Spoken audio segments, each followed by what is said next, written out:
ओम नमो भगवते वासुदेवाय। ओम नमो भगवते वासुदेवाय।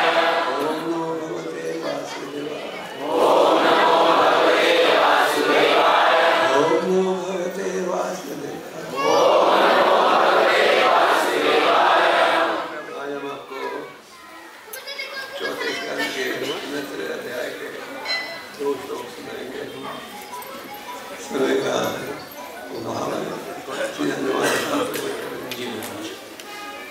श्रीमद् भागवतम स्कंद 4 अध्याय 29 अध्याय का शीर्षक है नारद था राजा प्रजनी बरी के मध्य वार्तालाप। श्लोक संख्या है 39 और 40। आपके पास स्मार्टफोन है ना, स्मार्टफोन में प्रभु के ग्रंथ है, आपको जिनके पास स्मार्टफोन है, गीता बेस, पॉकेट बेस, वो प्लीज खोल लें। उसमें से आप खोल सकते हैं 4, 29, 39 एंड 40। ये वर्स नंबर है, कैंटो 4 चैप्टर नंबर 29 और जो श्लोक है वो है 39 एंड 40। अनुवाद।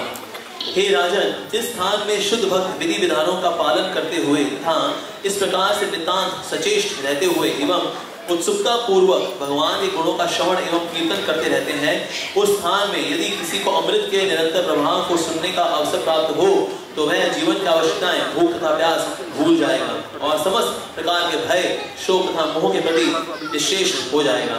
तात्पर्य। कृष्ण चेतना का अनुशीलन वही संभव है जहां महान भक्त एक साथ रहते हैं और भगवान के गुणों का श्रवण तथा कीर्तन करते रहते हैं।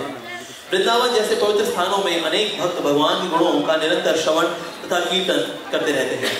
यदि ऐसे स्थानों में भक्तों के मुख से निरंतर अमृत की धारा बहते हुए अनुभव करने का अवसर मिल पाए तो कृष्ण चेतना का अनुशीलन अत्यंत सरल हो जाता है। जब मनुष्य भगवान के गुणों का निरंतर श्रवण करता है तो वह देहात्म बुद्धि से ऊपर उठ जाता है। देहात्म बुद्धि होने पर उसे भूख, प्यास, भय, शोक तथा मोह सताते हैं। अच्छा sorry, I'm in mode of passion. किंतु यदि वह भगवान के गुणों का श्रवण तथा कीर्तन करता रहता है तो वह देहात्म बुद्धि से आगे निकल जाता है। भगवत गुणानुकथन श्रवण व्यग्र चेतसः पद का अर्थ है ऐसा स्थान खोजने के लिए सदैव उत्सुक रहना जहां भगवान के गुणों का श्रवण तथा कीर्तन होता हो। इस श्लोक में यह पद महत्वपूर्ण है। एक व्यापारी ऐसे स्थान में जाने के लिए उत्सुक रहता है जहां व्यापार होता हो। इसी प्रकार एक भक्त मुक्त भक्तों के मुखारविंद से सुनने के लिए व्यग्र रहता है और जो ही उसे मुक्त भक्तों से भगवान की महिमा सुनने को मिलती है वह तुरंत कृष्ण चेतना से पूरित हो उठता है। इसकी पुष्टि श्रीमद् भागवतम के 30 स्कंद के 25वें अध्याय के 25वें श्लोक में अन्यत्र भी हुई है। स्थाम प्रसंगान मवीर संविदो भवन्ति हृत कर्ण रसायन तथा तज्जोषणात् अपवर्गमर्वर्तमनि श्रद्धार्दन भक्तिर अनुक्रमश्यति। शुद्ध भक्तों की संगति में भगवान की लीलाओं तथा कार्यकलापों की विवेचना कानों तथा हृदय को अत्यंत सुखद तथा संतुष्ट करने वाली है। ऐसे ज्ञान के अनुशीलन से मनुष्य क्रमशः मुक्ति पथ पर अग्रसर होता है। फिर वह मुक्त हो जाता है और उसकी आसक्ति स्थिर हो जाती है। तत्पश्चात वास्तविक भक्ति प्रारंभ होती है। शुद्ध भक्त की संगति से मनुष्य भगवान के गुणों को सुनने और कीर्तन करने में अनुरक्त होता है। इस प्रकार वह कृष्ण चेतना का अनुशीलन कर सकता है और अनुशीलन की प्रगति के साथ ही भगवान के प्रति उसकी श्रद्धा तथा भक्ति बढ़ती जाती है और वह शीघ्र ही पूर्ण कृष्ण चेतना प्राप्त कर लेता है। कृष्ण चेतना अनुशीलन की सफलता का रहस्य है उपयुक्त व्यक्ति से श्रवण करना। कृष्ण भावना भावित व्यक्ति कभी भी शारीरिक आवश्यकताओं, भोजन, नींद, मैथुन, सुरक्षा से विचलित नहीं होता। ट्रांसलेशन एक बार फिर से अनुवाद पढ़ रहे हैं इन 2 श्लोकों का।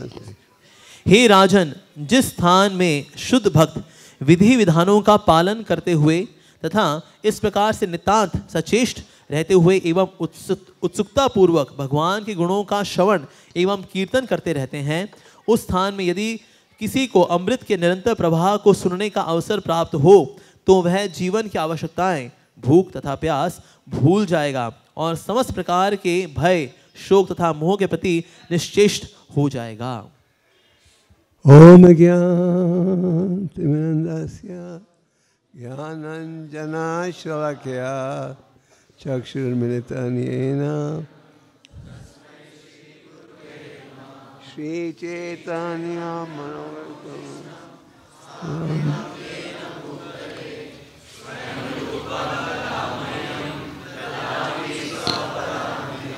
जय श्री कृष्ण चैतन्य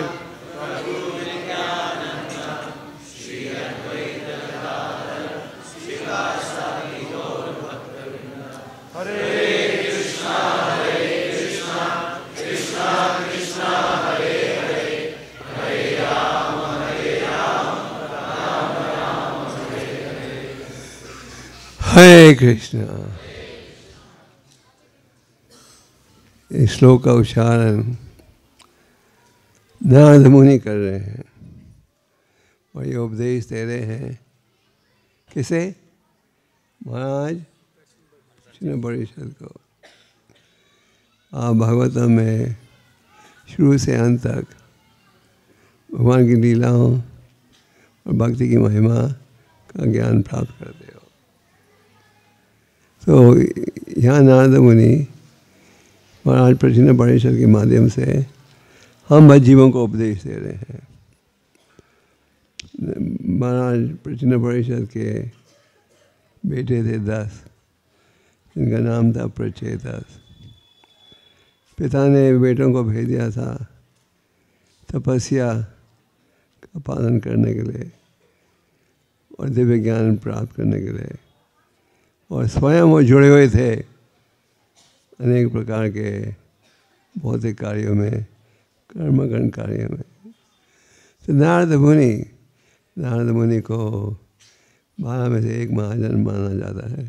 स्वयंभू नारद शंभु कौमार कपिल मनु प्रहलादो जनक भीष्म बलिर्वाय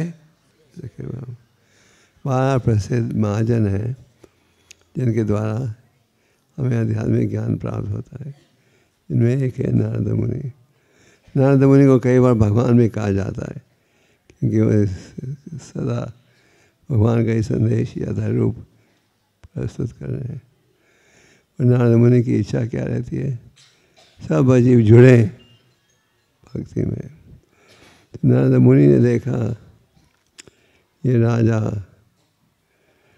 ने बेटों को तो भेज दिया तपस्या करने के लिए, और बेटों ने शिव जी के द्वारा एक मंत्र प्राप्त किया था जिसके द्वारा भगवान का गुणगान कर रहे थे। और 10,000 सालों के लिए उन्होंने गहरी तपस्या की। तो स्वयं जो पिता थे उनका भाव रुचि थी कर्मकांड कार्य में। तो नारद मुनि ने सोचा चलो इनका उद्धार करें, और बिना किसी निमंत्रण के नारद मुनि उनके घर में पहुंच गए।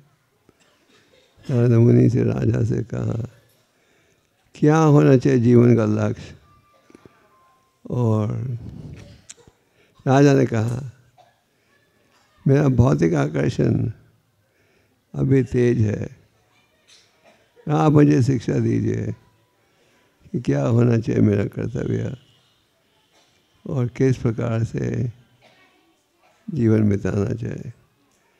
और उनके उत्तर में नारद मुनि ने कहा जीवन का लक्ष्य होना चाहिए असली सुख का मार्ग, और ये कर्मकांड कार्य से हमें दूर जाना चाहिए। तो अनेक श्लोकों अध्यायों में ये कथा चलती आ रही है, और इस अध्याय के आरंभ में नारद मुनि ने कहा, महाराज प्रचिन्न परिषद ने कहा मुझे पूरा ज्ञान समझ नहीं आया, फिर से समझाइए। नारद मुनि यहाँ वही शिक्षा को और गहराई के साथ दे रहे हैं इस अध्याय में। आप ये देखते हो कि शास्त्रों में जब जज भारत ने महाराज रघुगणा को शिक्षा दी, रघुगणा ने भी कहा और गहराई से समझाइए। तो यह इस अध्याय में उसी विषय की चर्चा हो रही है जिसकी चर्चा कर बैठे। तो यहाँ क्या कहा जा रहा है? यहाँ ये कहा जा रहा है कि भगवान के जो भक्त हैं उनकी रुचि रहती है इसमें श्रवणम और कीर्तनम है। श्रवणम कीर्तनम के विषय में आप शुरू से अंत तक पढ़ते हो। एक रूप से देखा जाए सारे शास्त्रों का निर्णय क्या है, भक्ति योग। और आप भागवतम में देखते हो प्रथम स्कंद से 12वें स्कंद तक इसी विषय पर बल दिया जा रहा है।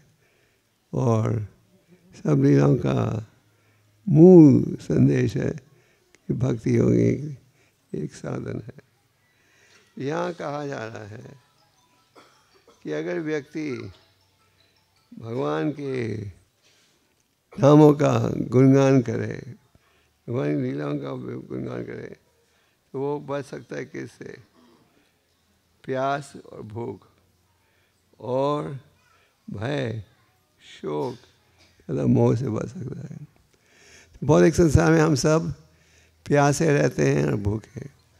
प्यासे और भूखे किसके लिए, किस विषय पर? आज आपने प्रसाद नहीं खाया था अभी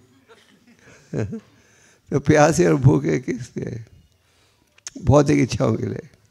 हम सोचते हैं ये प्राप्त हो जाए, ये सुविधा प्राप्त हो जाए तो हम संतुष्ट हो जाएंगे और प्रयास करते रहते हैं, पर आप देखते हैं कि कोई संतुष्ट है?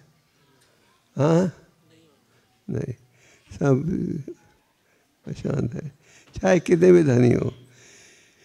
जैसे भारत में अनेक धनी व्यक्ति हैं, धनी व्यक्ति की कमी है नहीं, पर जो बड़े बड़े व्यापारी हैं उनकी भी क्या इच्छा रहती है? और है ना। उस दिन मैं पढ़ रहा था भारत के 9 प्रसिद्ध व्यापारी हैं जिनके पास भारत की 50% संपत्ति है। तो आपके जितना धन है देश में उसका आधे धन के मालिक हैं 9 व्यक्ति।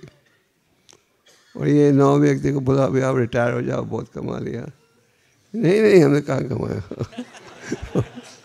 सारे विश्व में एक एजेंसी है जो रिपोर्ट बनाती है, वो सारे विश्व की रिपोर्ट यही थी कि जो धनी व्यक्ति हैं वो उनकी संपत्ति 35% बढ़ गई पिछले साल, और जो धनी है और जो गरीब है वो वहाँ का उनका स्थिति घट गई। तो ये उदाहरण मैंने क्यों दिया? ये जो धनी व्यक्ति हैं ये नहीं कि उनके पास किसी चीज़ की कमी है, उनको सोचना चाहिए चलो दान दें, हम भी भजन करें, नहीं, उनकी भूख और प्यास इतनी तेज है कि जितना प्राप्त हो उतना ही कम है। पर अगर कोई व्यक्ति भगवान के नामों का उच्चारण करे, भक्ति में जुड़ जाए, तो वो इस भूख और प्यास से बच सकता है। यह नारद मुनि कह रहे हैं कि भक्तों की संगत में अगर आप श्रवणम कीर्तनम करोगे, इसके द्वारा जो भौतिक भूख और प्यास है उससे बच सकोगे। आप भगवान की गोवर्धन लीला में क्या देखते हो? गोवर्धन लीला में देखते हो कि भगवान ने इंद्र यज्ञ की तैयारी जो हो रही थी वो रुकवा दी थी, और इंद्र ने सोचा इस छोटे बालक के कहने पर मैं यज्ञ रुकवा दिया, इन ब्रजवासियों को सजा देनी चाहिए। तो उन्होंने क्या कहा? उन्होंने समता का बादल को भेजा वृंदावन के ऊपर, और इतनी तेजी से बारिश बरसने लगी और पानी का बूंद खम्भे जितना भारी था कि पूरा ब्रज, उनका भाव था सब डूब जाएगा। भगवान ने गीता में क्या कहते हैं? कौन थे अपन प्रति जाने ही न हमें बख्शा, मेरे भक्त की मैं हमेशा सुरक्षा करता हूँ। भगवान ने देखा कि सारे ब्रजवासी घबराए हुए हैं, तो उन्होंने बाएं हाथ की छोटी उंगली के नाखून के बल पर इस पर्वत को उठाया, और सारे ब्रजवासी उसके छाता के अंदर नीचे आ गए। गोवर्धन पर्वत को छतरी के समान उपयोग किया। सारे ब्रजवासी भगवान की ओर देख रहे थे, उनके चेहरे को, और उनको ना प्यास लगी ना, क्योंकि वो संतुष्ट थे भगवान के चेहरे को देखकर। तो इसी प्रकार भौतिक जीवन में हम देखते हैं, चाहे आपको कितनी भी सफलता प्राप्त हो जाए, आप भूखे रहोगे और प्यासे रहोगे। पर जो व्यक्ति भगवान की शरण में आता है, शरण कीर्तन करता है, वो हर स्थिति में संतुष्ट रहेगा। प्रभु जी ने कहते थे, ये जो गोस्वामी थे वृंदावन के, एक समय उनका समाज में बहुत ऊंचा स्थान था। जब रूपा गोस्वामी नौकरी त्यागी तो इतने सोने के सिक्के थे कि पूरी नाव भर गई थी। और पर जो वृंदावन में गए, मधुकरी करके जी रहे थे, वो बिल्कुल संतुष्ट थे। क्यों? क्योंकि उन्होंने परम भगवान के शरणागत हो गए थे। तो भौतिक समाज में हम भूखे और प्यासे रहते हैं, सदा अशांत रहते हैं, क्योंकि हमारा यही भाव रहता है, और प्राप्त होना चाहिए, और प्राप्त होना चाहिए। फिर भय, सबके मन में भय है। आप सोचते हो धनी व्यक्तियों के हृदय में कम भय होगा, नहीं, उनके हृदय में भी भय है। गोविंद दास कविराज बड़े प्रसिद्ध कवि थे, जिन्होंने अनेक भजनों की रचना की। तो क्या कहते हैं, बाजा रे मना नंद नंद अभय चढ़ना रविंद्र। हे मेरा मन, तुम भय से भरे हो, सच की झूठ। राष्ट्रपति हो, प्रधानमंत्री हो, अगर उन्होंने सड़क से गुजरना होता है तो चारों तरफ सड़कों को बंद कर देते, नहीं? क्यों? भय, कुछ दुर्घटना नहीं हो जाए। एक व्यापारी व्यापार करता है पर भय रहता है, क्या दूसरा व्यापारी हमारे ग्राहकों को चोरी नहीं कर ले। और जो हाईटेक कंपनियां हैं, उनको भय रहता है कोई हमारी टेक्नोलॉजी की नकल नहीं कर ले। आज का सब ईमेल इस्तेमाल करते हैं। हाँ, ईमेल, पोस्ट ऑफिस तो बंद हो रहे हैं सब जगह, सब ईमेल इस्तेमाल करते हैं। पर अब टेक्नोलॉजी है, ईमेल को हैक कर सकते हो। आप ईमेल कर रहे हो और कई वैज्ञानिक चापलूसी करके आपके ईमेल का अपने पास डाउनलोड कर सकते हैं। अभी उनको ये नया भय है। फिर भय के कारण हम अरबों रुपये खर्चते हैं हथियारों के लिए। आपका भारत देश विश्व का सबसे बड़ा इम्पोर्टर है हथियारों का, सबसे बड़ा। तो हथियार क्यों लेते हैं लोग? भय है हमारा पड़ोसी कुछ गड़बड़ नहीं कर दे। तो नहीं, तो सदा हम सब भय से भरे हुए हैं। तो गोविंद दास कहते हैं, बाजरे मना ये जो मन है भय से भरा हुआ है, सच है या झूठ? कभी कभी भक्तों में भी भय आ जाता है। हम आज भक्ति करेंगे तो कल कौन देखभाल करेगा हमारे? भगवान देखभाल करेंगे। तो अनेक प्रकार के भय हैं, पर हम भय से भरे हुए हैं। और गोविंद दास वही उपाय दे रहे हैं जो कि इस श्लोक में है। इस श्लोक में ये वर्णन है कि भगवान के भक्तों के साथ बैठकर जो व्यक्ति हरि नाम भक्ति में जुड़े रहते हैं वो बच जाते हैं भूख से, प्यास से, भय से। और गोविंद दास कहते हैं, अगर तुम भय से बचना चाहते हो तो क्या है उपाय? किसकी शरण लें? अभय चरण रविंद्र, भगवान की शरण लो। तो कृष्ण भक्ति का अर्थ है भगवान के शरणागत होना।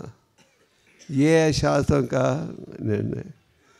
तो भय रहेगा, और जो व्यक्ति भगवान के शरण में आता है वो भय से बच सकता है।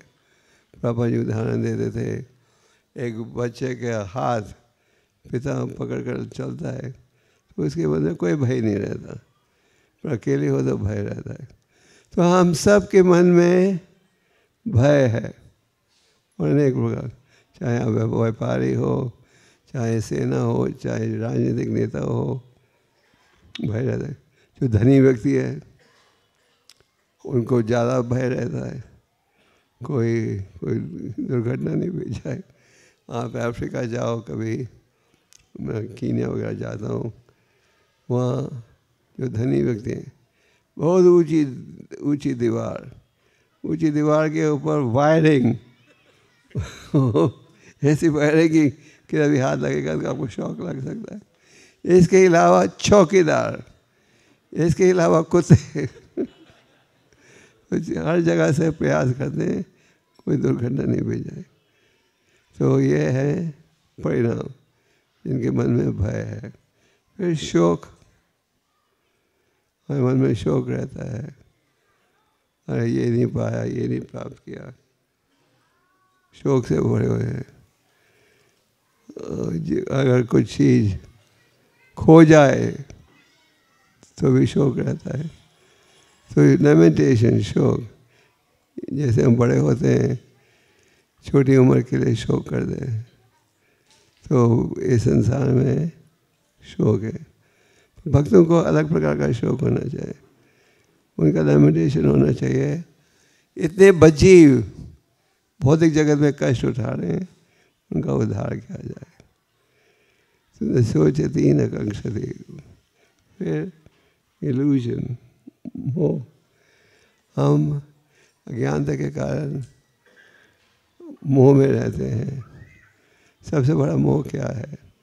ये शरीर हमारा असली स्वरूप है और आत्मा के विषय में ज्ञान ही नहीं। अनेक पाठशाला है पर वो आत्मा का ज्ञान देते नहीं देते।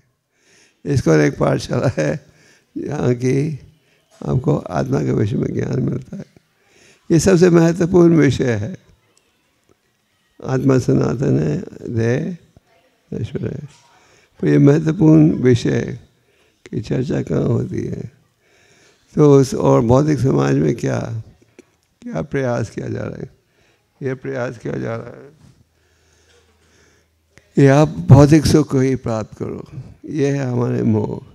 जो नकली चीज़ है उसे हम असली मानते हैं, और जो असली है उसे नकली। जब आप कहते हो आत्मा सनातन है, न जायते मृत्यु वा कदाचन, कई लोग कहेंगे क्या है प्रमाण? आप कहोगे चेतना, तो वो इसे स्वीकार नहीं करेंगे। पर ये असलियत है। और ये ध्येय जो समय के साथ नष्ट हो जाता है उसे हम मानते हैं असली। आत्मा की चर्चा ये कल्पना है। तो भौतिक संसार में अज्ञानता के प्रभाव के कारण हम सदा भूखे रहते हैं, प्यासे रहते हैं। भूखे हैं कि और प्राप्त हो, पर जितने भी प्राप्त हो आप सुखी नहीं रहोगे। तो इसलिए शास्त्र में कहा गया है कि हमें भगवान के शरणागत होना चाहिए। ये है इस श्लोक का संदेश और ये है भगवत का संदेश। भक्ति योग, व्यासदेव ने अनेक ग्रंथों की रचना की थी, सार को प्रस्तुत किया था वेदांत सूत्र में। और जब भी उन्हें लग रहा था कि मेरी रचनाओं में कुछ कमी रह गई है, और नारद मुनि ने क्या कहा? शुद्ध भक्ति का उपदेश नहीं दिया, जिसके पश्चात उन्होंने भगवत का संदेश दिया। तो नारद मुनि कह रहे हैं कि जिस स्थान में भक्तों द्वारा भगवान का कीर्तन हो, श्रवणम कीर्तनम हो, उसके प्रभाव से आप भौतिक भूख भौतिक प्यास, मोह, भय, शोक, इनसे बच सकते हो, नहीं तो इनसे बचना बहुत कठिन है। भौतिक समाज में हम देखते हैं कि चारों तरफ क्लेश है, देखते हैं कि शरीर भी कमज़ोर हो रहा है, सब हो रहा है, जब भी हम भगवान के शरणगत नहीं हो रहे। तो यहाँ कहा जा रहा है कि जो कहा जा रहा है कि भगवान के भक्त हैं उनकी संगत में रहना चाहिए। और आगे जाकर प्रभुपाद जी भागवतम के 30 स्कंद के बड़े प्रसिद्ध श्लोक का वर्णन कर रहे हैं, जिसमें भगवान का कपिलदेव उपदेश देते हैं। यहाँ तो हम पढ़ रहे हैं नारद मुनि का उपदेश, पर तात्पर्य में प्रभुपाद जी ने 30 स्कंद के इस प्रसिद्ध श्लोक का वर्णन किया है। ये श्लोक सुनाया था भगवान कपिलदेव ने किसको? माता देवहूति। उनकी माता देवहूति, उन्हें पता था कि उनके पुत्र भगवान के अवतार हैं। ब्रह्मा जी द्वारा ये सूचना प्राप्त हो गई थी। तो देवहूति ने एक रूप से हम बजीवों की भलाई के लिए पूछा। उन्होंने कहा कि मैं इन कष्टों से मुक्त होना चाहती हूँ। कोई भी बुद्धिमान व्यक्ति अगर ध्यान से देखे क्या निर्णय पर आएगा। बौद्धिक समाज में कष्ट कष्ट है। बौद्धिक समाज में एक रिवाज बन गया है, जब नया साल शुरू होता है हम क्या कहते हैं? नया साल मुबारक हो, happy new year, happy birthday, है ना? हैप्पी बर्थडे आप बोलते हो लोग, तो उसका संदेश क्या है?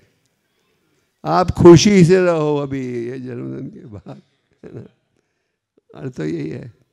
हैप्पी न्यू ईयर, क्या अर्थ है उसका? पूरा साल आप हंसते हुए बिताओ। और आपने देखा होगा ये यहाँ आपके मंदिर के पास बड़ा सुंदर पार्क है। तो अगर आप पार्क में जाओ तो आप देखोगे हर पार्क में एक हंसने वालों का क्लब होता है, लाफ्टर क्लब। देखा मैं? और उनका कंपटीशन होता है कौन ज़्यादा हंस सकता है। तो अगर आप उनसे पूछो ये जबरदस्ती हंसने का क्या लाभ, ये तो जबरदस्ती हंसते हैं। अगर आप उनसे पूछो इस हंसने का भाव क्या है, उद्देश्य क्या है, वो कहेंगे हमारा सिद्धांत ये है कि सुबह हंसेगा सारा दिन हंसते रहेगा, मतलब कि सारा दिन खुश रहेगा। ये है भाव। पर अभ्यास क्या है? चाहे सारा दिन हंसो, जो कष्ट है वो आएंगे, 7 प्रकार के कष्ट, उनसे आप नहीं बच सकोगे, वो आएंगे ही। तो चाहे आप कितना भी प्रयास करो। प्रहलाद महाराज ने दिव्य ज्ञान माता के घर में प्राप्त किया था। प्रहलाद महाराज ने कहा कि जो प्रयास कर रहे हो भौतिक सुख के लिए, ये तो पशु भी प्राप्त करते हैं। इंद्रिय तृप्ति की सुविधा पशु को भी प्राप्त होती है, ये नहीं कि केवल मानव योनि में। और वो कहते हैं तुम्हें उतना ही सुख मिलेगा जो आपका कोटा है, एक बूंद ज़्यादा नहीं। तो समय का उपयोग करो भगवान की सेवा में। तो देवहूति का प्रश्न ये था कि इस प्रकार मैं इन कष्टों से मुक्त हो सकती हूँ। आगे उन्होंने कहा तुम मेरे आध्यात्मिक नेत्र हो। आध्यात्मिक नेत्र मतलब जिस प्रकार हम कहते हैं गुरु के द्वारा ज्ञान प्राप्त होता है। गुरु साधु शास्त्र, शास्त्र का अर्थ है भगवान की वाणी जिसमें कोई अपूर्णता दोष नहीं। साधु संत महात्मा जो कि हमें शिक्षा देते हैं कि भगवान की विधियों का पालन कैसे किया जाए। और ये श्लोक में भी ये लिखा है नियम के अनुसार। और गुरु जो कि साधु के संदेश को लेकर यथारूप प्रस्तुत करता है। जैसे कि प्रभुपाद जी का प्रचार आप देखो, उन्होंने कुछ बदला नहीं। जब वो अमेरिका भी गए उस समय कई सन्यासी महात्मा भारत से गए हुए थे। उन्होंने बहुत कहा प्रभुपाद से, कोई नहीं सुनेगा आपके संदेश को, अब धोती कुर्ता पहन रहे हो, तिलक लगा रहे हो, 4 नियम का पालन। वो प्रभुपाद जी को राय दे रहे थे कि आपको भी हमारे जैसा मॉडर्न बन जाना चाहिए। तो प्रभुपाद जी ने बिल्कुल कॉम्प्रोमाइज़ नहीं किया। हालांकि पहला 1 साल अमेरिका में भी काफ़ी गहरा संघर्ष था। तो जो गुरु है असली, वो ना कोई जोड़ता है ना निकालता है, यथारूप संदेश को आगे देता है। तो देवहूति के प्रश्न की देवहूति ने कहा, तुम मेरे एक्स हो, जैसे मेरे अज्ञानता दूर हो सकती है। तो उन्होंने पूछा बेटे से, ये शिक्षा दो जिसके द्वारा मैं इन कष्टों से मुक्त हो जाऊँ। तो भगवान कपिल देव तो बड़े प्रसन्न हो गए। आप जब चलते हो, कोई आपको बोले प्रभु मुझे कृष्ण का सिद्धांत सिखाओ, आप खुश नहीं हो जाते हैं? अगर कोई कहे मुझे गीता दो, तो आप भी खुश हो जाते हो। तो इसी प्रकार कपिल देव भी बड़े खुश हुए। जो परीक्षित महाराज ने इस प्रकार का प्रश्न सुखदेव गोस्वामी से पूछा, वो भी बड़े खुश हो गए। सुखदेव गोस्वामी ने कहा इसके उत्तर से पूरे समाज का लाभ होगा। तो कपिल देव बड़े प्रसन्न थे माता के प्रश्न सुनकर। तो कपिल देव भगवान ने कहा, सारे शास्त्रों का निर्णय यह है कि भक्ति योग एक साधन है जिसके द्वारा आप भक्ति योग साधन जिसके द्वारा आप कष्टों से मुक्त हो सकते हो। आगे उन्होंने कहा, वही आकर्षण जो भौतिकवादियों के प्रति रखते हो, हमें साधुओं के प्रति रखना चाहिए। साधु के प्रति आकर्षण रहेगा तो आप मुक्त हो जाओगे, मुक्ति के द्वार खुल जाएंगे। और भौतिकवादियों के प्रति रहेगा तो क्या, बंधन में फंस जाओगे। इसी भाव को चैतन्य महाप्रभु ने भी प्रस्तुत किया है। उन्होंने क्या कहा, साधु संग मत साधु संग, सब शास्त्रों का निर्णय है कि शुद्ध साधुओं की संगत में रहो। आगे जाकर कपिल देव भगवान ने साधुओं के लक्षणों का वर्णन किया। आगे कहा, जो आज के श्लोक में आप पढ़ते हो तात्पर्य में, कि भक्तों के संग रहकर श्रवणम कीर्तनम में अधिक आनंद आता है। और कपिल देव भगवान ने ये भी कहा कि भक्तों के संग में रहकर भक्ति की विधियों का पालन सरल हो जाता है। ये 5 श्लोक हैं बड़े महत्वपूर्ण, जिनका संदेश एक ही है, भक्तों के प्रति आकर्षण बढ़ाओ और भक्तों के संग में रहकर ये भक्ति की विधियों का पालन सरल हो जाता है। जैसे आप सब मंदिर आते हो इतवार को, तो आप कीर्तन इत्यादि में रुचि लेते हो, भक्ति का सब पालन ज़्यादा सरल हो जाता है। और अगर आप एकांत के स्थान में हो तो कठिन हो जाता है। तो यही संदेश दिया जा रहा है। हमारा प्रयास रहना चाहिए भक्तों के संग में रहें और असंग संग त्याग वैष्णव चारा, भौतिकवादियों की संगत से बचें। तो श्रवणम और कीर्तनम के द्वारा ही आप इस लक्ष्य को प्राप्त कर सकते हो। और ये शास्त्र का निर्णय। परीक्षित महाराज ने भी सुखदेव गोस्वामी से पूछा, बताइए किस प्रकार से कलियुग में लोगों का उद्धार होगा। तो सुखदेव गोस्वामी ने क्या कहा, कले दोषे निधे राजन, हे राजा कलियुग में चारों तरफ क्या है, दोष। सच बात है, आपके गुड़गांव में भी, दिल्ली में, हर जगह चारों तरफ दोष है।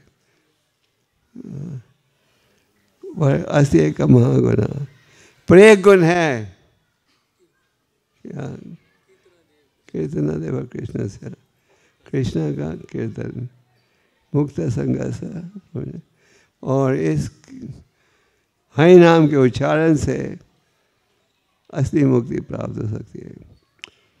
आराम में बेशक मुक्ति का भाव हो, तो जब आप भक्ति का विधियों का पालन करते हो, फिर आप ऐसी स्थिति पर पहुंच जाते हो जब आपकी ये इच्छा नहीं रहती। ध्रुव महाराज ने तपस्या की, उनकी सौतेली माँ ने उन्हें गोद में बैठने से रोक दिया था। राजा के खून था, क्रोध अपमान स्वीकार किया। ध्रुव महाराज गए माता के पास रोते हुए कि मेरी सुतीली माँ ने इस प्रकार का अपमान किया। अपमान इतनी जोर से किया था कि मेरा के नौकरों ने सुन लिया था। ध्रुव के पहुंचने से पहले वो पहुंच गए सुनीति के पास, और माँ ने कहा मैं तो कोई मदद नहीं कर सकती, पर भगवान कर सकते हैं। भगवान कहाँ प्राप्त होंगे? कहाँ? जंगल में। और जब जंगल की ओर जा रहे थे, वहाँ पहुँच गए। नारद मुनि का एक और नाम है टीका लग गया। चाहते हैं क्या बीता है, क्या बीती है, क्या बीतेगा। वो हमेशा ठीक स्थान पर पहुँच जाते हैं, ठीक समय पर। नारद मुनि जब परीक्षा लेना चाहते थे, जैसे हमारे इस्कॉन में भी अगर मान लो कि कोई दीक्षा लेना चाहता है तो उसकी परीक्षा होती है, कितना गहरे से सिद्धांत समझे हो। तो नारद मुनि ने परीक्षा ली, तुम अपनी सौतेली माँ के शब्दों को इतनी गंभीरता से क्यों स्वीकार करें? जाओ खेलो कूदो, ये भक्ति की उम्र थोड़ी है, ये तो खेलने की उम्मीद है। ध्रुव ने क्या कहा, अगर आप मेरा सहयोग देना चाहते हो तो दीजिए, तो छोड़ दो मुझे।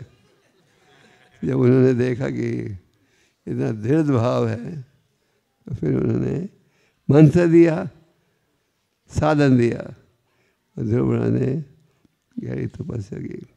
तपस्या के द्वारा परम भगवान को आकर्षित कर पाए।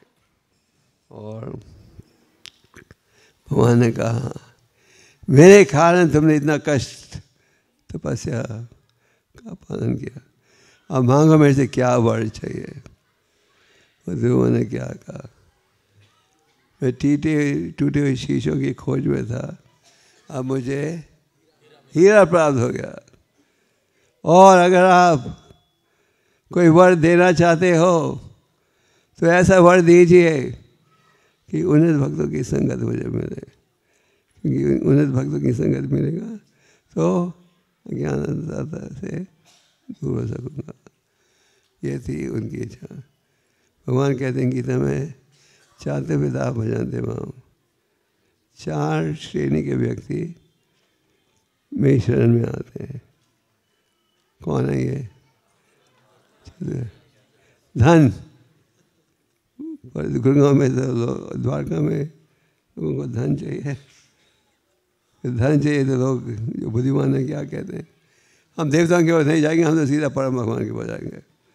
भगवान ने गीता में संदेश दिया है, कम बुद्धि के व्यक्ति देवताओं के पास जाते हैं। जो वर देवता दे रहे हैं असल में मेरे द्वारा आ रहा है, तो मेरी शरण लो। तो अगर धन चाहिए तो कई बुद्धिमान व्यक्ति, फिर रोगी, पीड़ित, ज्ञानी और जिज्ञासु। भगवान कहते हैं 4 के 4 शुद्ध भाव के हैं, कम से कम मेरी शरण में आते हैं। वे सर्वश्रेष्ठ कौन है? जो कि ज्ञान के आधार पर मेरी शरण में आता है। तो भक्ति में ऐसी शक्ति है, जैसे आपने ध्रुव महाराज के उदाहरण में देखा, जब उन्होंने तपस्या आरंभ की, उनका भाव था कि मुझे सबसे प्रसिद्ध राज्य प्राप्त हो। पर भक्ति ओम नमो भगवते वासुदेवाय मंत्र के उच्चारण के द्वारा क्या परिणाम हुआ कि हृदय शुद्ध हो गया। उन्होंने कहा मैं पहले टूटे हुए शीशों को खोज रहा था, अब तो मुझे हीरा मिल गया है। तो चाहे आप किसी भावना से आओ, इसको में लोग आते हैं अलग अलग भावना के साथ, पर आओ, पर मेरी शरण में आओ। और भक्ति में इतनी शक्ति है कि वह अशुद्ध विचारों को शुद्ध मन बना देते हैं। तो भगवान का पिलादेव ने कहा भक्तों के संग में रहकर भक्ति के नियमों का पालन करो। तो इसको संस्था में लगभग हर कोने में कोई भक्ति वृक्षा नामाहार केंद्र है। तो भक्तों के संग में रहकर भक्ति का पालन सरल हो जाता है। तो श्रीमद् भागवत में शुरू से अंत तक जैसे हम कह रहे थे शुद्ध भक्ति का संदेश है। और आप देखते हो कि सारे प्रसिद्ध भक्त भी पूछते हैं, जैसे सातवें स्कंद में युधिष्ठिर महाराज ने अनेक प्रश्न पूछे आदर्श गृहस्थ जीवन के विषय में। युधिष्ठिर महाराज ने नारद मुनि से पूछा, ये बताइए कि किस प्रकार शास्त्रों के अनुसार हम जो मन बाहर रहते हैं उनका उद्धार हो सकता है। तो उनका प्रश्न क्या था, ये नहीं उनका उद्धार कैसे हो सकता है, शास्त्रों के आधार पर कैसे हो सकता है। मतलब कि वो चाहते थे ज्ञान कि हम घर में रहते हैं गृहस्थ हैं, कैसे उद्धार हो सकता है। तो नारद मुनि ने उत्तर में क्या कहा, जो गृहस्थ आश्रम में है उसे लाइवलीहुड रोजी कमानी है, पर उसको ये नहीं सोचना चाहिए ये मेरे सुख के लिए है, ये सोचना चाहिए ये किसके लिए है, परम भगवान के लिए है। और अगर आपको ज्ञान चाहिए कि इसका पालन कैसे किया जाए, नारद मुनि क्या कहते हैं, गुरु साधु के माध्यम से। तो शुरू से अंत तक ये संदेश दिया जा रहा है और भक्तों के संग में रहकर भक्ति की विधियों का पालन बहुत सरल हो जाता है। इसलिए जब चैतन्य महाप्रभु ने सनातन गोस्वामी को बड़े गहराई के साथ अनेक नियमों का पालन करने के विषय में ज्ञान दिया था, पर फिर अंत में उन्होंने कहा कि इन सब में 64 नियमों में ये 5 सबसे महत्वपूर्ण हैं। और पहला क्या था, साधु संग। तो साधु संग के विषय में ये हमें नहीं सोचना चाहिए कोई भी सैफरन कपड़े पहन रहा है ये साधु है। साधु के भी लक्षण होने चाहिए, साधु का आचार शास्त्र पर आधारित होना चाहिए। फिर आप इन भक्तों की संगत में रहोगे तो इसका लाभ उठा सकोगे। अगर भारत में हम देखते हैं बीड़ी सिगरेट वाले भी तो साधु हैं, हर प्रकार के साधु हैं, तो हमें पहचानना चाहिए कौन असली साधु है। तो असली साधु की संगत में रहोगे तो ये संदेश प्राप्त करोगे, क्या, हरे नाम एवं केवलम करो, हरे के नाम। क्योंकि ये है शास्त्र का निर्णय, ये नहीं कि ये भक्तिवेदांत स्वामी ने मंत्र पैदा किया इसको नहीं, ये तो शास्त्र में है। भागवत में 5,000 साल पहले कहते ये अध्याय तो विष्णु, जो लाभ विष्णु के चिंतन में होता था वही लाभ आज प्राप्त हो सकता है हरि के नाम के द्वारा। ये तो शास्त्र का प्रमाण है। केवल चैतन्य महाप्रभु ने इसका प्रचार किया। ये जो भक्ति का जो ताला अलमारी थी, भक्ति का जो ये ज्ञान था, ये अलमारी के अंदर था और उस अलमारी के बाद बहुत मोटा ताला था। तो महाप्रभु ने क्या किया, उस ताले को तोड़ा, उस ताले को तोड़ दिया महाप्रभु ने। वो खजाना जो अंदर था निकाल कर खुला बांट दिया सबको। उन्होंने कोई भेदभाव नहीं की। ये नहीं देखा ये हरिनाम के योग्य है, ये इसके योग्य नहीं है। ये नहीं देखा ये धनी है, ये गरीब है। वो भक्ति का खजाना जो मोटे तालों के अंदर था खुदा उन्होंने बांट दिया। और ये भविष्यवाणी दी क्या, पृथ्वी आज चतुर्नगराधिग्राम, एक दिन आएगा जबकि हरिनाम विश्व के कोने कोने में पहुंचेगा। और आज आप विश्व के कई, ये तो मैं नहीं कहूँगा कि विश्व के हर गांव में पहुंच गया है, और विश्व के कई इलाकों में ये हरिनाम पहुंच गया है। लगभग हर देश में एक मंदिर तो है। और यहाँ तो ये थी महाप्रभु की भविष्यवाणी। और हमारे आचार्य जो थे उन्हें पूरा विश्वास था कि ये भविष्यवाणी एक दिन सफल होगी। इसलिए ठाकुर भक्ति विनोद जिन्होंने चैतन्य महाप्रभु के जीवन के ऊपर ग्रंथ लिखा था, उन्होंने विदेश की महाविद्यालयों को भेजा। भक्ति सिद्धांत सरस्वती, उन्होंने कई सन्यासियों को इंग्लैंड भेजा पानी के जहाज़ में प्रचार करने के लिए, पर सफलता बिना वो लौट गए थे।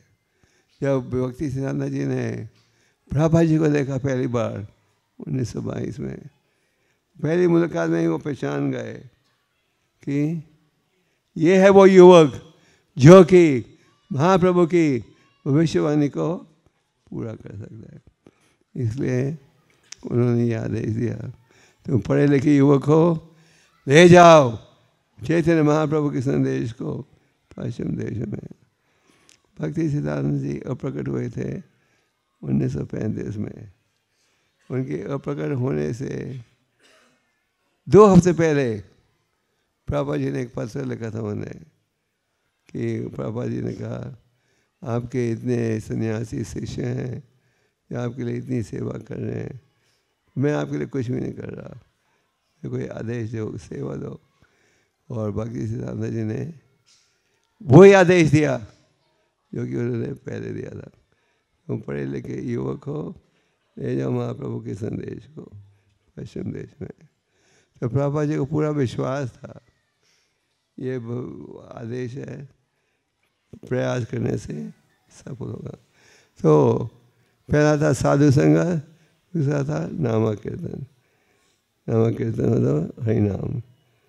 फिर अगला भागवतम का श्रवण, भागवतम गीता दोनों का श्रवणम, अध्ययन। इन ग्रंथों का हमें अध्ययन भी करना चाहिए उसी गंभीरता के साथ जैसे हम करते थे जब विद्यार्थी थे।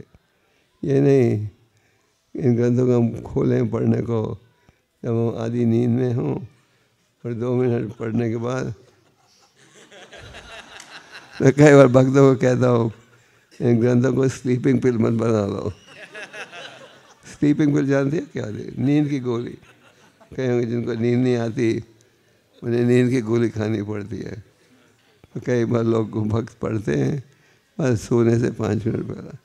हमें इन ग्रंथों को पढ़ना चाहिए जब बुद्धि तेज हो, अब जागे हो, तो भगवत का अध्ययन गीता। और आगे विग्रह का श्रद्धा और आदर के साथ। श्रद्धा और आदर, ये श्रद्धा होनी चाहिए स्वयं भगवान यहाँ उपस्थित हैं। जो मायावादी भाव के व्यक्ति हैं वो इसे स्वीकार नहीं करते। एक समय एक व्यक्ति मुझे मिलने आया था बड़े मंदिर में। मैंने कहा आप दर्शन लीजिए, दर्शन। मैं चाहता था वो दर्शन करे, वो टालते गया। फिर वो कहने लगा हम मूर्ति पूजा में विश्वास नहीं करते हैं। मैंने कहा मूर्ति पूजा नहीं है, ये तो भगवान के आर्य विग्रह का रूप है। खैर कई है जो भगवान के विग्रह को स्वीकार नहीं करते।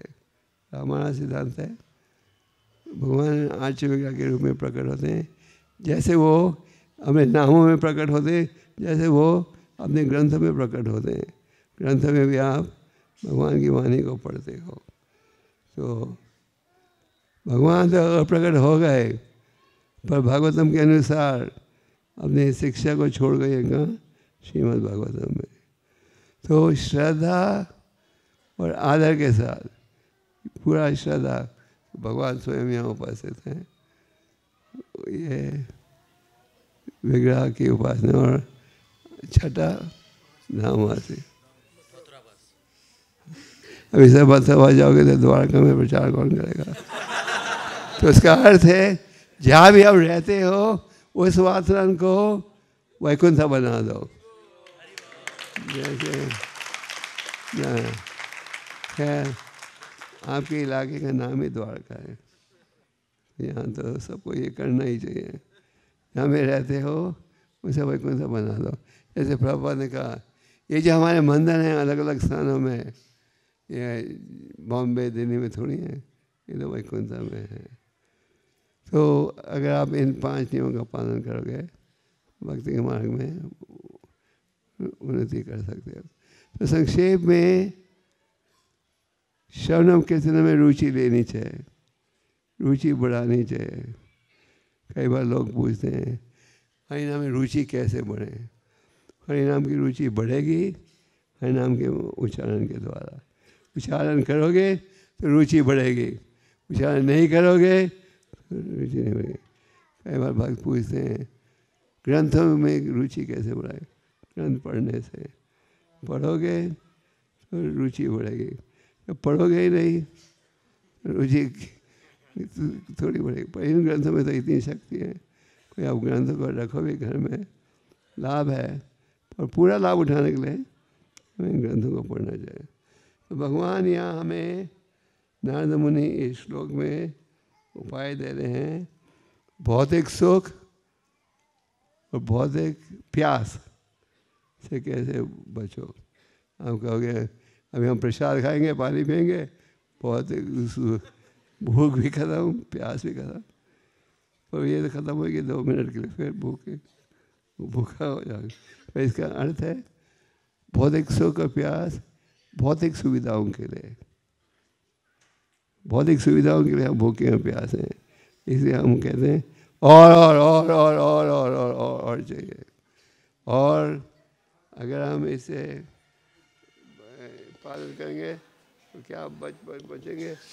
हम बचेंगे भय से, शोक से और मोह से। इनसे बचना आवश्यक है। मोह के प्रभाव में रहोगे तो जीवन व्यर्थ माना जाएगा।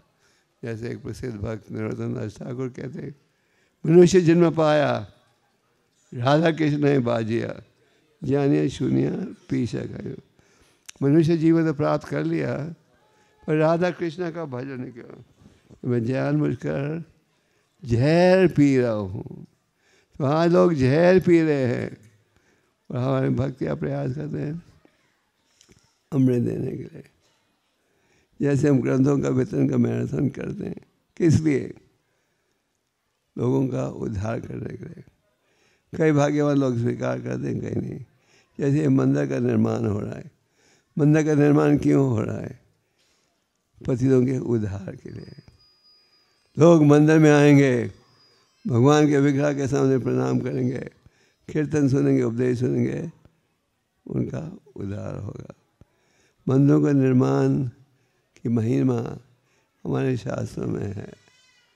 हाँ, चैतन्य महाप्रभु ने रूप और सनातन को कहा जाओ वृंदावन।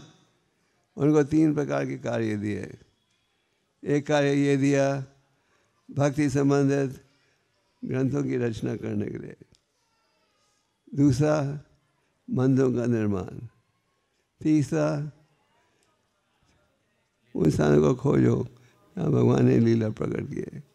तो महाप्रभु के आदेश के अनुसार जब गोस्वामी गए वृंदावन, उन्होंने प्रसिद्ध मंदिरों की स्थापना की। ये जो प्रसिद्ध मंदिर हैं सारे बने थे इन गोस्वामी के प्रेरणा से। राधा गोविंद जी मंदिर रूपा गोस्वामी की प्रेरणा से बने। राधा दामोदर मंदिर जीवा गोस्वामी की प्रेरणा से बने। तो मंदिरों का निर्माण किया जाता है। इसलिए आप देखोगे भारत में आप किसी शहर में चले जाओ, आपको ज़्यादा मस्जिद मिलेंगे और चर्च मिलेंगे और मंदिरों की तुलना में। मंदिर, मतलब जो अच्छे मंदिर, वो पेड़ के नीचे बना दिया मंदिर। वो कई लोग तो पेड़ के नीचे फोटो करके वो मंदिर। आप देखोगे कोने कोने में चर्च है, कोने कोने में मस्जिद है, और प्रसिद्ध मंदिर पूरे शहर में 1 या 2। मैं कुछ महीने पहले बॉम्बे में भिवंडी में गया था। वो जो बॉम्बे का छोटा सा अंग है भिवंडी, जैसे आपका द्वारका है। तो वहाँ मुझे भक्तों ने कहा कि छोटे इलाके में 350 मस्जिद थे, 350। तो भक्तों को कोई अंदाज़ा नहीं है कितने मस्जिद और चर्च बन रहे। तो इस्कॉन एक संस्था है जो मंदिरों का निर्माण करती है शास्त्रों की विधि के अनुसार। जैसे आज के श्लोक में भी कहा है, ये आचार्य जो भक्ति का ज्ञान देते हैं विधियों के अनुसार। तो इन मंदिरों का निर्माण क्यों किया जाता है? कि पतितों का उद्धार हो। अपने प्रभुपाद जी कहते थे, हमें मंदिर की आवश्यकता नहीं, हम तो पेड़ के नीचे बैठकर भी जाप कर सकते हैं। अगर पेड़ के नीचे बैठकर जाप करोगे, आप कर लोगे, तो और कोई नहीं आएगा, साथ नहीं देगा, है कि नहीं? पर अगर आप मंदिर बनाओगे तो हजारों लोगों का उद्धार होगा। तो आपका ये जो रुक्मिणी द्वारकाधीश का मंदिर बन रहा है, इसको जरा, ये मंदिर बनाया जा रहा है किस लिए? समाज के सुधार के लिए, समाज के आध्यात्मिक सुरक्षा के लिए। तो मंदिरों का निर्माण बहुत आवश्यक है। और मंदिर निर्माण में जो भी सहयोग दे वो गरीब हो जाता है या अमीर? हाँ, गरीब नहीं। पिछले रविवार को हमने लोचन दास का तिरुभाव मनाया था। लोचन दास चैतन्य महाप्रभु के बड़े प्रसिद्ध भक्त थे। वो उम्र में 30 साल कम थे और उन्होंने अनेक रचनाएं की और ग्रंथ लिखे। एक ग्रंथ उन्होंने लिखा जिसका नाम है चैतन्य मंगल। पहले यही नाम वृंदावन दास ठाकुर ने चैतन्य भगवत को दिया था। तो जब संतों को पता लगा, जीवा गोस्वामी, रघुनाथ गोस्वामी वगैरह, कि चैतन्य मंगल नाम के 2 ग्रंथ तैयार हो गए, तो फिर उन्होंने वृंदावन दास को कहा कि आप चैतन्य भगवत करो। तो चैतन्य मंगल में उन लीलाओं का वर्णन है जिनका वर्णन आप दूसरे 2 ग्रंथ में नहीं प्राप्त करते। तो एक कथा है, महाप्रभु संन्यास लेकर जगन्नाथपुरी मंदिर की ओर जा रहे थे। रास्ते में उनको प्यास लगी, तो एक लड़का लस्सी बेच रहा था बड़े मटके में। तो महाप्रभु प्यास लग रही है, लस्सी है, उसने मटका दिया, पूरा मटका महाप्रभु ने खाली कर दिया। तो फिर उसने कहा पैसा? महाप्रभु ने कहा मेरे पीछे मेरे सन्यासी आ रहे हैं साथी, वो पैसा देंगे। थोड़े मिनटों बाद भगवान नित्यानंदा पहुंच गए साथियों के साथ। तो उस लस्सी वाले ने कहा तुम्हारे एक सन्यासी थे इधर, उन्होंने पूरी मटका खाली कर दिया और कहा तुम पैसे दो, पैसे दीजिए। और नित्यानंद भगवान ने कहा हमारे पास भी कुछ नहीं है। तो उस लस्सी वाले ने कहा अच्छा ठीक है, कह देना उस सन्यासी को कि मेरी तरफ से वो दान था, अभी मैं घर जाता हूँ। तो मटका उठाकर घर जाने की तैयारी की उसने। जब मटका उठाने गया, इतना भारी था कि वो उसे हिला भी नहीं सका। तो वो आश्चर्य हो गया था। अभी तो वो सन्यासी सारी लस्सी पी गया, मटका तो हल्का था, अभी इतना भारी कैसे हो गया? तो उसने खोल के देखा अंदर क्या है। खोला, ढकना उठाया, देखने के अंदर क्या है, बोझा इतना भारी क्यों गया? तो तो उसे देखा कि अंदर सो हीरे मोती सोना से मटका भर गया था। तो जब आप भगवान की सेवा करते हो तो क्या होता है, कोई आदमी गरीब नहीं, कई बार हम सोचते हैं ये हरे कृष्ण भगवान को दान देंगे द्वारका मंदिर के लिए तो हमारे घर में कम फर्नीचर आएगा या पुराना फ्रिज रखना पड़ेगा। पर आप अगर सेवा करोगे, 10 स्कंद में आप पढ़ते हो, एक औरत सेब बेच रही थी, सेब बेचते बेचते भगवान के घर में आई। उन दिनों में व्यापार का साधन था बाटर, आप कुछ दो बदले में कुछ लो। भगवान अपने छोटे हाथों में अन्न को रखकर सेब लेने जा रहे थे और सारे दाने गिर गए। जब भी उस औरत ने भगवान की तरफ आकर्षित होकर मुफ्त में दे दिया सेब, जब मुड़ के देखा तो क्या देखा, टोकरी में क्या भर गए थे, सोने के सेब। तो हम ये नहीं कह रहे अभी आप लोग 100 रुपये दोगे तो घर के रास्ते में लाख रुपए रास्ते में मिलेंगे, पर ये कह रहे हैं कि भगवान की सेवा करोगे तो केवल लाभ ही है। और अगर भगवान देखेंगी आपको दृढ़ भाव है, निष्काम भाव से सेवा कर रहे हो, सबको त्यागने को तैयार हो, फिर सुदामा ब्राह्मण जैसे आपकी कोठी भी महल बन जाए। पर हम उस स्टेज पर पहुंचे नहीं, इसलिए भगवान हमें बिगाड़ना नहीं चाहते हैं। कई बार लोग कहते हैं सुदामा ब्राह्मण की कुटिया बन गई थी महल, हमारी कुटिया भी महल बनने की संभावना है। तो अगर भगवान देखेंगे कि आप में निष्काम भाव है, दृढ़ भाव है, तो भगवान के लिए क्या असंभव है, कुछ नहीं। तो भक्त जो है भगवान के शरणागत होकर उसी में आनंद उठा दें। भगवान के शरणागत होने का माध्यम क्या है, क्या है, क्या है, हरि नाम, हरि नाम। हरि नाम के द्वारा हम भगवान से प्रार्थना करते हैं कृपा करके हमें सेवा दीजिए, सेवा दीजिए।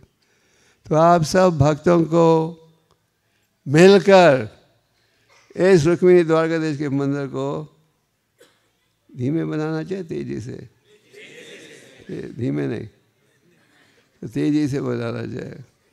और जितनी तेजी से बनना चाहिए उतनी तेजी से नहीं बन रहा, क्योंकि हमारे द्वारका के भक्त ऐसे तो बड़े उत्साहित हैं, पर जब आर्थिक सहयोग का समय आता है तो डर जाते हैं। तो आप सब बड़ा कीजिए, थोड़ा सा सब जुड़िए। अभी ये प्रोजेक्ट हमें और कायम कब तक समाप्त करना चाहिए? जब आदेश करेंगे कर देंगे। मेरे ख्याल से हमें ये निर्णय करना चाहिए 2020 जन्माष्टमी, पहले क्या बोला था? पहले भी ये बोला था 2020 जन्माष्टमी तक ठाकुर जी स्थापित हो जाए, क्या ख्याल है? हरि ओम। कई बार भक्त कहते हैं आप लोग बड़ी मूर्तियों को क्यों नहीं इस मंदिर में स्थापित करते, क्योंकि बड़ी मूर्तियों की इच्छा है अच्छे बड़े मंदिर में। तो आप लोग इतना डिले कर रहे हो, भगवान तो कल प्रकट होने को तैयार है, पर उनका घर तो तैयार करो पहले, कुटिया में थोड़ी बिठाओगे भगवान को। तो आप सब जुड़िए, प्रयास कीजिए, और 2020 अगर आप तैयार, आप कहोगे सारी जिम्मेदारी तो प्रद्युम्न प्रिया की है, नहीं, आप सबकी जिम्मेदारी है।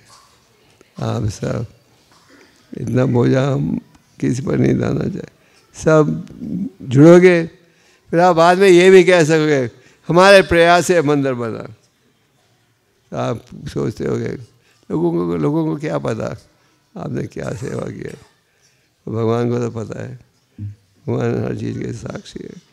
तो भगवान हम सबको अवसर दे रहे हैं सेवा में जुड़ने के लिए। और आप सबसे निवेदन है, आप सब जुड़िए सेवा में। और 2020 तक कम से कम पूरा प्रोजेक्ट बेशक नहीं बने, मंदिर बन जाना चाहिए, तो आप लोग रुक्मिणी द्वारकाधीश की स्थापना कर सको। तो सब तैयार हो? वीडियो कैमरा सबकी फोटो ले लो। सब तैयार हो? कब तक तैयार होना चाहिए? जन्माष्टमी 2020। उसके लिए आप लोगों को मेहनत करनी पड़ेगी।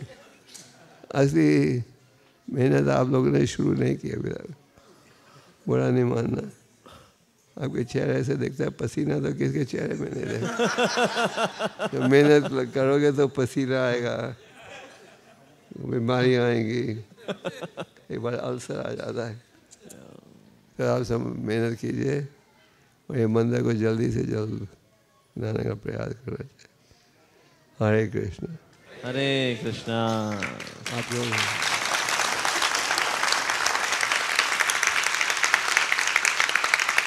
समाचार आप लोगों को भूख लग रही होगी। नहीं गुरु महाराज, कई लोग कह रहे होंगे कब स्वामी जी बने। गुरु महाराज कुछ सवाल आए हुए हैं, गुरु महाराज पूछ सकते हैं? Okay okay. गुरु महाराज एक सवाल ये आया हुआ है कि अगर हमें त्रिनादपि सुनीचना बनना है तो हमें गुरु और वैष्णवों की कृपा चाहिए। अब गुरु का हम संग कर नहीं पाते, वैष्णव की कृपा प्राप्त करना बड़ा मुश्किल है। हो कि एक वैष्णव खुश करो, दूसरा नाराज होता है कि उसको क्यों खुश किया, मेरे को क्यों नहीं किया। गुरु महाराज त्रिनादपि सुनीचना बनने के लिए गुरु और वैष्णव दोनों को प्रसन्न करना होता है। अब गुरु क्योंकि ट्रैवलिंग में रहते हैं तो गुरु का संग कर नहीं पाते हैं। वैष्णव में समस्या है कि एक वैष्णव को प्रसन्न करें तो दूसरा वैष्णव नाराज होता है कि वो क्यों उसको प्रसन्न क्यों किया, मेरे को क्यों नहीं प्रसन्न किया। इन दोनों को करते हैं तो तीसरा दुखी होता है। तो क्या करें गुरु महाराज? त्रिनादपि सुनीचना तो ऐसा लगता है सुनीचना का गुरु का फर्ज है ज्ञान देना, संदेश देना, और जो साधु है ये भी उनका कर्तव्य है। तो अगर आप त्रिनादपि का पालन करना है, ये थोड़ी कि आप गुरु को हर रोज गुरु आपकी उंगली को पकड़ कर कहेगा। संदेश दिया हुआ है, उसका पालन करो और कृपा खुद ही खुद प्राप्त होगी जब हम शासन के आधार पर कार्य करेंगे।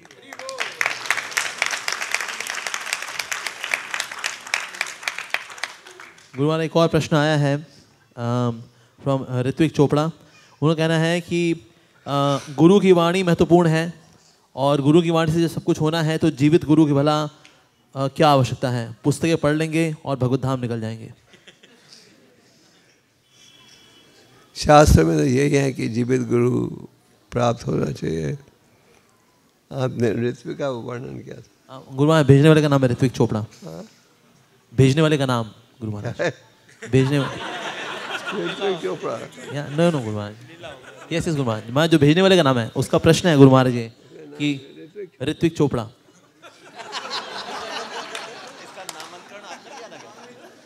नहीं, क्या ऋत्विक हम उन लोगों को कहते हैं जो कि ये कहते हैं प्रभुपादी गुरु हैं, उनके बाद कोई गुरु देने के योग्य नहीं है। पर ऐसी स्थितियों में जो शासन करते हैं वो गुरु से लाखों गुना ज़्यादा डिक्टेटर बन जाते हैं। तो शास्त्र में है जीवित गुरु द्वारा ज्ञान प्राप्त करने के लिए आप किसी संप्रदाय को देख लो, सब संप्रदाय में जीवित गुरु को ही गुरु माना जाता है। ये ऋत्विक का सिद्धांत का वर्णन शास्त्र में कहाँ नहीं प्राप्त होता। ओके जी गुरु महाराज। गुरु महाराज एक प्रश्न यह है कि गांधी जी को पत्र लिखा था प्रभुपाद जी ने कि आप पॉलिटिक्स को त्याग दीजिए, if you will not give up politics you will die an inglorious death. लेकिन उस वक्त महात्मा गांधी जी का ने कहना नहीं माना प्रभुपाद जी का, लेकिन मरते वक्त उन्होंने बोला हे राम, और उनकी चेतना उन्होंने कहा मेरी चेतना में राम भी हैं। लेकिन फिर भी ऐसा कहा जाता है कि उनका उद्धार नहीं हो पाया महात्मा गांधी जी का। तो सिर्फ प्रभुपाद जी का कहना ही तो नहीं माना था, तो राम जी के धाम साकेत धाम चले गए होंगे वैसे वो। तो गुरु महाराज गए कि नहीं गए वो? तो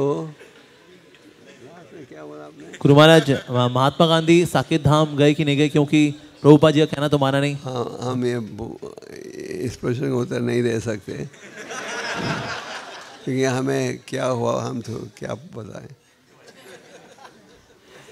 गुरु महाराज, एक और प्रश्न ये है कि हम अक्सर जब बातचीत करते हैं, अब बातचीत का स्टाइल ही थोड़ा लठमार है, इन द सेंस थोड़ा रूड है, उस स्टाइल ही ऐसा है, तो भक्त लोग बुरा मान जाते हैं हमारी बात का। हालांकि हमारी ऐसी इंटेंशन नहीं होती, लेकिन फिर भी सामने वाले टेंशन में आ जाते हैं। तो अपनी वाणी को सुधारें, क्या करें गुरु महाराज, ताकि आसपास के भक्त हमसे दुखी ना हो, परिवार वाले दुखी ना हो? क्योंकि भगवद गीता में जीव की तपस्या का वर्णन है। एक तपस्या है सत्य का उच्चारण करो, दूसरा वर्णन है ठीक सत्य का पालन करो और मिठास के साथ।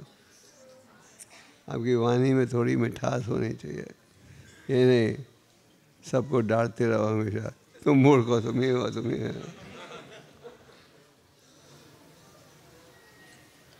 गुरु महाराज, अगला प्रश्न ये है कि भक्तों के साथ मित्रता रखनी चाहिए, पर मित्रता करते करते लड़ाई झगड़े भी हो जाते हैं उनसे, तो मित्रता करें या ना करें? झगड़ा हो जाता है।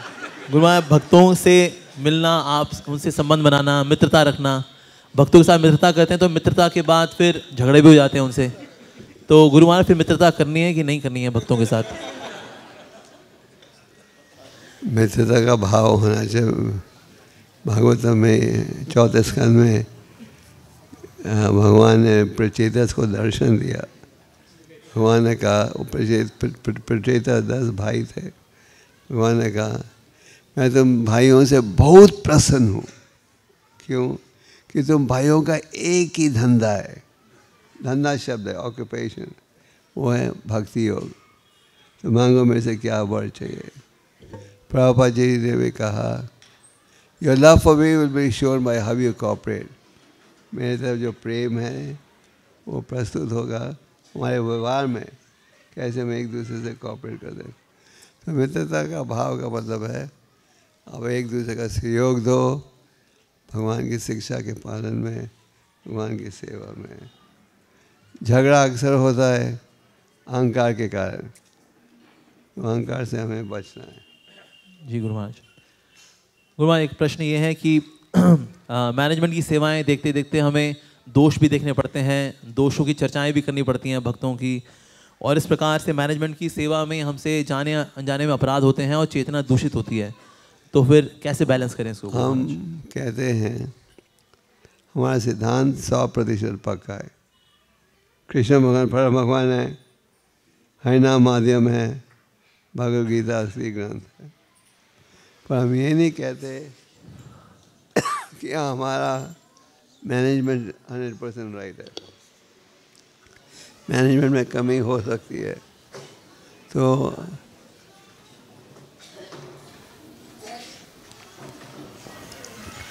अगर आपको लगता है किसी के मैनेजर के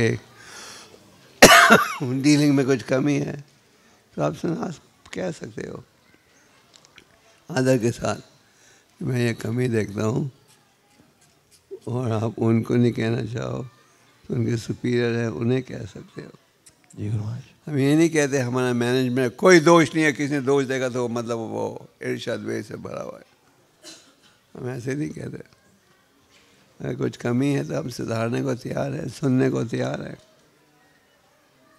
जी गुरु महाराज। गुरु महाराज, एक प्रश्न ये है कि जब तक गुरु उपस्थित रहते हैं हमारे साथ तब तक तो हमें प्रेरणा मिलती है, लेकिन जब अगर गुरु अगर भगवत धाम जब कभी जाएंगे, कृष्ण की इच्छा से जाएंगे, तो गुरु महाराज हमको ऐसा लगता है कि हमें प्रेरणा नहीं रहेगी, तो फिर ऐसी स्थिति में क्या करना चाहिए? गुरु की उपस्थिति हो अनुपस्थिति हो, हमेशा उत्साही रहें सेवा में, ऐसा कैसे संभव होगा? वापु और वाणी के विषय में अब शास्त्र में पढ़ते हो, और वाणी जो है वापु से ज़्यादा महत्वपूर्ण है। प्रभुपाद जी ने अनेक समय कहा, प्रभुपाद जी ने कहा गुरु जीवित रहता है उसकी वाणी के द्वारा। व्यास देव जी तो अब प्रकट हो गए हैं, उनकी वाणी हमारे छोड़ गए हैं इन ग्रंथों में। हमें शुरू से यही सोच लेना चाहिए कि भगवान की वाणी गुरु की वाणी ये सनातन है। देह तो समय के साथ सबको त्यागना पड़ेगा। हमारा एक और प्रश्न ये है कि अक्सर आदत है, क्योंकि अपराध करने की तो अपराध हो जाते हैं, लेकिन पता नहीं लगता किसके प्रति किए हैं। उसकी वजह से अब कौन सी फेस कर रहे हैं, लेकिन ये नहीं पता लग रहा किसके प्रति मैंने अपराध किए हैं। तो ऐसी स्थिति में कैसी स्थिति को सुधारा जाए? सावधान रहो, अपराध से बचो, अपराध से बचो। जी गुरु महाराज। वैष्णव भक्त इतना सावधान रहता है। आप चैतन्य चरितमृत में कथा पढ़ते हो शिवानंद सेन की। शिवानंद सेन एक बड़े भक्त थे महाप्रभु के, जो बंगाल में चल रहे थे, तो एक कुत्ता उनके पीछे पीछे चलने लगा। तो उन्होंने नाव लेनी थी दरिया के पार जाने के लिए। तो वो नाव में बैठे, नाव वाले ने कहा कुत्ते को, इसे नहीं बिठा सकते यार।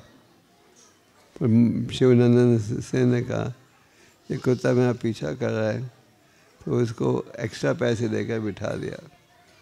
और फिर ये कुत्ता शिवानंद सेन के घर में गए, और महाप्रभु शिवानंद सेन रोज़ उन्हें खिलाते थे। एक दिन जब शिवानंद सेन लौटे घर, देर से लौटे क्योंकि मुसलमान चुंगी वालों ने तंग किया था, तो उन्हें देखा कि कुत्ता घर में है ही नहीं। उन्हें नौकर से पूछा, तुमने आज कुत्ते को भोजन दिया था? नौकर ने कहा नहीं, मैं भूल गया। तो शिवानंद सेन ने इतना अपना सोचा कि कुत्ता मेरे घर में आया था सुरक्षा के लिए, मैंने उसको भोजन नहीं दिया। उन्होंने खुद खाना बंद कर दिया, खुद बस रख लिया। समझे आप? क्योंकि उनके नौकर ने गलती से कुत्ते को खाना खिलाना भूल गया था, तो उन्होंने उसकी वजह खुद खाना नहीं खाया। फिर उन्हें पता लगा कि कुत्ता घर से चल गया है। तो उन्होंने कई भक्तों को भेजा, ढूंढो कहाँ है, नहीं मिला।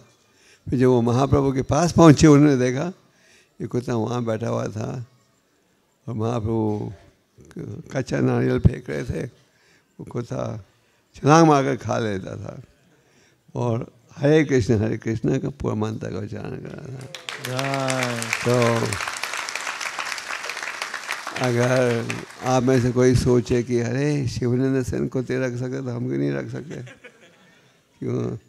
आपने रखना है तो आपको गारंटी लेना पड़ेगा वो कुत्ता पहले हरे कृष्ण सीखे। अगर आप वो उसे हरे कृष्ण नहीं करवा सकते तो फिर नकल मत कीजिए। मैं ये नहीं चाहता इस लीला की नकल करो आप लोग। गुरु महाराज, एक प्रश्न ये है कि सरेंडर करने से बहुत डर लगता है। सरेंडर करेंगे तो ऐसा कोई निर्देश मिल जाएगा जिसमें दिक्कतें हो जाएंगी लाइफ में, इसीलिए कोजी कंफर्टेबल रहने का तरीका यही है, सरेंडर से दूर रहो। सरेंडर का अर्थ आप समझे? शरणागत, तन मन धन से। आप इस समय माया के शरणागत हो, और माया के शरणागत का क्या परिणाम? माया किक टांग मारती रहती है जब भी हम सहने को तैयार हैं। तो भगवान के शरणागत होने में लाभ ही है, नुकसान नहीं। अगर भगवान की शरणागत नहीं हो गए, माया की शरण, उसमें केवल दुख ही मिलेगा। मैं सोचता हूँ कि आप भक्तों में लेट हो गया, कई लोग उठ के जा रहे हैं। Everyone is relation Guru Maharaj. पूछिए। आपका संग मिल रहा है तो सब बहुत आनंद। आप में कौन कौन चाहता है कि महाराज से ये हम कथा वाचन सुनते रहे? हाथ खड़ा करें। हाथ उठा रहे हैं, सबको भूख भी लग रही है। ठीक है। गुरु महाराज, एक प्रश्न ये है कि कुछ ऐसे भक्त हैं मंगल आरती आते हैं, जपा भी करते हैं, लेकिन घर में साफ सफाई नहीं रखते, तो ऐसे भक्तों को क्या सलाह देंगे आप? इंग्लिश में कहावत है, cleanliness is next to godliness. हमें हर चीज़ स्वच्छ रखना चाहिए। हमारे प्रधानमंत्री की योजना थी स्वच्छ भारत। तो मैं भक्तों को कहता हूँ हमारी आलोचना, हमारा आंदोलन है स्वच्छ हृदय। हृदय को स्वच्छ बनाना है। तो जो भक्त हैं उनको घर में भी सफाई रखना चाहिए और मंदिर में तो सफाई होनी चाहिए। प्रभुपाद जी जब किसी मंदिर में जाते थे सबसे पहले ये देखते थे कितनी सफाई है। अगर किधर थोड़ा भी गंद दिखता था तो बहुत गुस्से हो जाते थे। भगवान के निवास के स्थान को बिल्कुल स्वच्छ रखना चाहिए। जी गुरु महाराज, एक सवाल ये है कि ना हम प्रभुपाद जी बुक्स पढ़ते हैं, हम देखते हैं कि जिन श्लोकों में भक्ति योग नहीं भी है उसमें प्रभुपाद जी ट्रांसलेशन में भक्ति योग डाल देते हैं, तात्पर्य में भक्ति योग डाल देते हैं। तो हम देखते हैं कि वो यथारूप बाहर लिखा कवर के ऊपर, लेकिन अंदर यथारूप नहीं है वो। तो गुरु महाराज इसको कैसे समझे हम? प्रभुपाद जी अमेरिका गए थे पहली बार, तो अपने साथ भगवद गीता की मैन्युस्क्रिप्ट ले गए थे छापने के लिए। तो प्रभुपाद जी ने 2-3 भक्त जिनका अभ्यास था इस क्षेत्र में, उनको कहा अमेरिकन पब्लिशर्स से बात करो, वो गीता छापेंगे। तो हमारे भक्त जब भी किसी पब्लिशर के पास जाते थे तो पब्लिशर मैन्युस्क्रिप्ट पढ़ते थे, वो कहते थे टू मच भक्ति yoga, too much Krishna, nobody will buy these books. वो कहते थे भक्ति योग बहुत ज़्यादा वर्णन है, कृष्णा का नाम बहुत बार दिया है, कोई नहीं पढ़ेगा ये गीता को। उन्होंने सजेशन दिया भक्ति योग को कट करो और कृष्णा के नाम को कम करो। तो प्रभुपाद से जब ये कहा गया, प्रभुपाद ने इनकार कर दिया। So your question, what was your question? Question was that wherever Krishna is not present in the verse and Bhakti Yoga is not mentioned, but Srila Prabhupada puts that in translation in the purports, like in 6th chapter Dhyan Yoga and Bhagavad Gita. Prabhupada makes it easy for us to understand. Bhakti Yoga is a confusion. Guru Maharaj, एक प्रश्न ये भी है कि कुछ भक्त हैं वो तभी मंदिर में नजर आते हैं जब गुरु आते हैं, नहीं तो वो कभी नजर ही नहीं आते। हो मार्केट में कभी नजर फिर भी आ जाएं, लेकिन मंदिर में नजर नहीं आते। तो ऐसे भक्तों का क्या होगा? अगर हम मंदिर नहीं आए, मान लो इतवार को नहीं आते, नुकसान हमारा है, आएंगे तो लाभ हमारा है। आओगे, भगवान का दर्शन लोगे, प्रणाम करोगे, उपदेश सुनोगे, तो इसका लाभ आपको पहुंचेगा। आप मंदिर नहीं आओगे, उपदेश नहीं सुनोगे, तो माया रूपी भाव बढ़ते जाएंगे। हमें साधु संग की आवश्यकता है, हमें श्रवणम कीर्तनम की आवश्यकता है, क्योंकि भक्तों के संग में सरल हो जाती है। हमें भगवान के विग्रह, जब मंदिर आते हो भगवान के विग्रह को देखते हो, ये थोड़ी कि ये मूर्ति है, ये भगवान है, भगवान राम जगन्नाथ जी स्वयं रुक्मिणी द्वारकाधीश स्वयं प्रकट है। कई बार सुनने में आता है दीक्षा से पहले हम बड़े उत्साहित रहते हैं, दीक्षा के बाद ढीले हो जाते हैं। हम सोचते हैं कि अब तो परमिट मिल, वीज़ा मिल गया वो धाम जाने का, पर दीक्षा केवल शुरुआत है। लाभ उठाओगे तो आगे बढ़ोगे। मेडिकल स्कूल में दाखला मिल गया, इसका ये अर्थ नहीं आप डॉक्टर बन गए। अगर 5 साल डॉक्टरी करोगे अंत में डॉक्टर बनोगे। तो हमें पापा जी की इच्छा थी कि इतवार के दिन सब जो नौकरी भी करते हैं मंदिर में आए, श्रवण कीर्तन में भाग लें।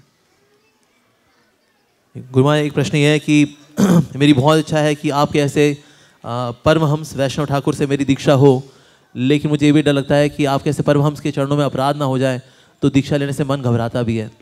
तो क्या करना चाहिए?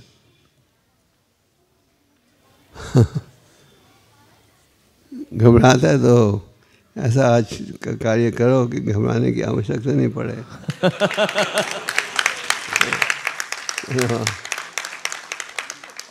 अगर आपको पता है कि इस कार्य में नुकसान है, अब वो सौदा थोड़ी करोगे।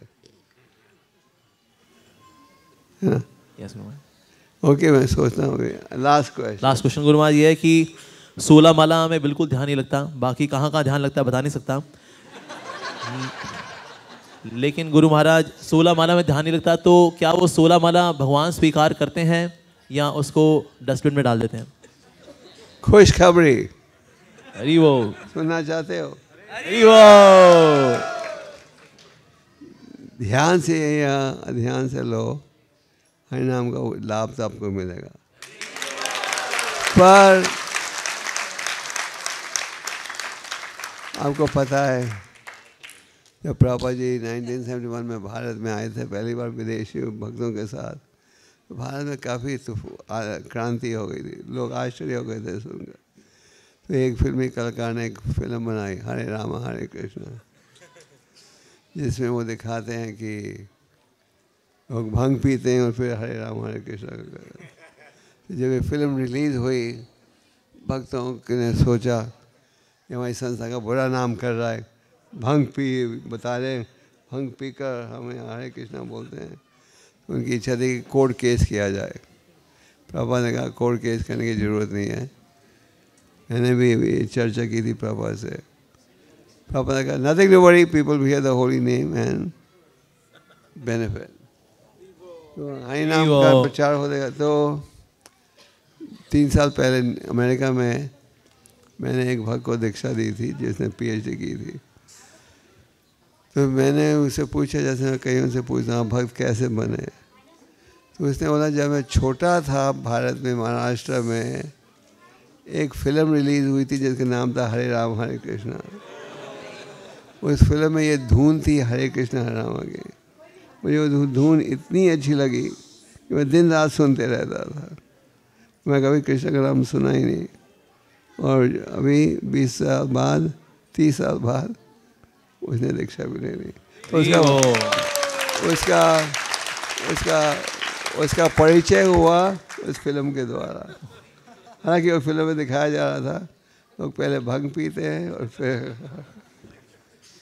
तो हरि नाम का जाप का लाभ हर स्थिति में है।